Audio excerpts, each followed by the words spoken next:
Assalamualaikum warahmatullahi wabarakatuh. Nama saya Dian Widodo dari PTPN 11 Kebun Madiun Raya untuk mengikuti PLDP kedua angkatan 26. Di sini saya memberikan suatu materi yaitu kepemimpinan atau leadership, di mana kepemimpinan itu sendiri adalah hubungan di mana satu orang mempengaruhi perilaku atau tindakan orang lain untuk mencapai tujuannya. Dalam arti lain juga, kepemimpinan adalah kemampuan untuk membimbing, mengarahkan, atau mempengaruhi orang lain. Menurut definisi kepemimpinan itu sendiri adalah nilai seorang pemimpin bukanlah ditentukan oleh hasil yang dicapai secara pribadi, melainkan oleh kemampuan untuk mencapai hasil dari pihak yang berada di bawah pengawasannya atau pengaruh yang dipancarkan kepada orang-orang atau pihak-pihak yang berhubungan dengannya. Kepemimpinan atau leadership adalah suatu proses mempengaruhi orang lain untuk mencapai tujuan yang telah ditetapkan. Unsur-unsur kepemimpinan adalah pertama, pemimpin, ada atasan, yaitu mempunyai wewenang untuk memimpin dan mendelegasikan tugas. Yang kedua adalah anggota atau subordinat atau bawahan yang berfungsi membantu pemimpin sesuai dengan tugasnya. Yang ketiga, visi, tujuan, dan target direalisasi sesuai landasan budaya atau filosofi organisasi.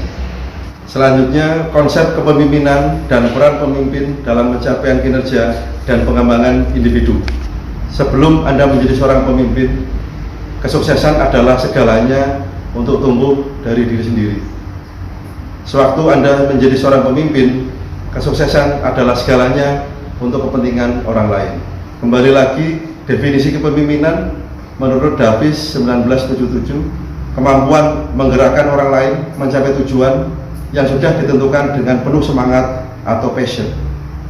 Dari definisi pemimpin Davis dapat dipahami bahwa peran utama seorang pemimpin adalah menebarkan pengaruh positif kepada setiap orang di dalam organisasi sehingga mereka dengan penuh semangat dan penuh kerelaan berjuang mencapai tujuan organisasi.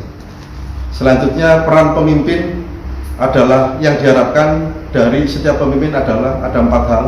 Satu, menjadi panutan. Pemimpin seharusnya menjadi contoh atau role model bagi anggotanya. Yang kedua, sebagai perintis, pemimpin harus terjun langsung untuk mengawali suatu hal. Yang ketiga adalah penyelaras. Pemimpin dituntut untuk menjadi kolaborator dan menjaga harmoni dalam tim. Yang keempat adalah menjadi pemberdaya. Pemimpin harus memampukan anggota dan membuat anggota menjadi tahu dan lebih berperan. Di sini peran leader dalam pengembangan SDM adalah sebagai pemimpin tim memiliki tugas untuk mencapai target kinerja tim sesuai dengan yang telah ditetapkan perusahaan. Pencapaian target tersebut hanya dimungkinkan jika seluruh anggota tim memahami dengan baik target timnya dan kompeten menjalankan tugas dan tanggung jawabnya. Oleh karena itu, leader harus mampu mengkomunikasikan secara efektif target tersebut kepada anggota tim, mampu memotivasi anggota tim, dan mampu menyiapkan anggota tim agar dapat berkontribusi optimal dalam pencapaian target tim. Ada beberapa metode yang dapat dilakukan leader untuk mengembangkan anggota timnya, misalnya dengan metode mentoring, coaching, dan konseling. Masing-masing metode tadi memiliki perbedaan pendekatannya dan saling melengkapi. Peran kunci pemimpin adalah inovasi. Jadi inovasi di dalam organisasi merupakan tanggung jawab individu dan setiap pemimpin pada setiap level organisasi. Setiap orang perlu menyadari perannya dalam organisasi pada penciptaan inovasi, dan dengan demikian organisasi dapat mewujudkan inovasi yang hebat. Di mana untuk inovasi tadi ada beberapa tahapan. Yang pertama adalah creating atau menciptakan. Di sini adalah pertama memimpin diri sendiri terlebih dahulu, tahu cara menciptakan solusi kreatif. Yang kedua adalah leading other, yaitu memimpin lainnya, berfungsi sebagai facilitating, tahu cara menghadapi dan mendapatkan sumber daya yang dibutuhkan. Yang ketiga adalah advocating atau bridging. Di sini adalah pengawas yang terkemuka, melindungi, membina, menjembatani kelompok untuk membangun inovasi. Yang keempat adalah leading function, yaitu directing, mengarahkan.